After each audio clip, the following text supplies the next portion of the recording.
আর মাত্র 2 সপ্তাহ, তারপরই শেষ হয়ে যাবে পানীয় জল। ইরানের রাজধানী তেহরান। আপাতত এমনই পানীয় জলের সমস্যায় জেরবার তেহরানের মানুষজন।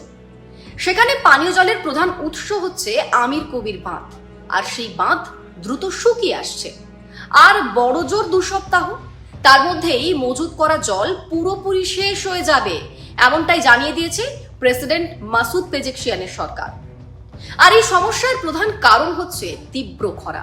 বিগত কয়েক বছর ধরে বৃষ্টির পরিমাণটা ক্রমশই কমে যাচ্ছে ইরানে, এবং এবছর 2025 এই 2025এও একেবারে কম বৃষ্টির রেকর্ড গড়েছে ইরান। এত কম বৃষ্টির জন্যই এই আমির কবির বাঁধ ক্রমশ ফাঁকা হয়ে যাচ্ছে। সেখানে যে পরিমাণ জল ধরে তার মাত্র 8% জল এখন বেঁচে রয়েছে। হিসেব বলছে যে আয়াতোল্লাহ খামেনির দেশের রাজধানী শহরে প্রতিদিন গড়ে প্রায় 30 লক্ষ ঘনমিটার জলের প্রয়োজন হয়, আর তার বড় অংশই আসে হচ্ছে এই আমির কবির বাঁধ থেকে।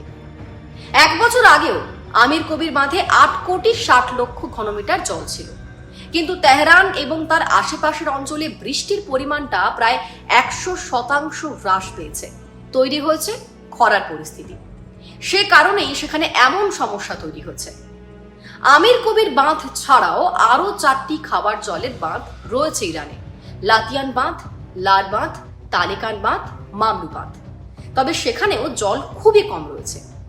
তাই সেখানের জল তেহরানের তেষ্টা মেটাতে পারবে কি, এটাই এখন বড় সমস্যা।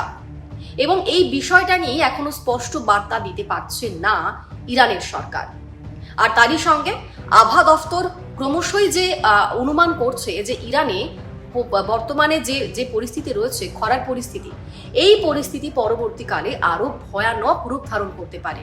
কারণ সেখানে বৃষ্টির পরিমাণটা ক্রমশই কমেই যাচ্ছে, এবং বরফ গলা যে নদী, তার উৎস ক্রমশ আস্তে আস্তে কমে যাচ্ছে।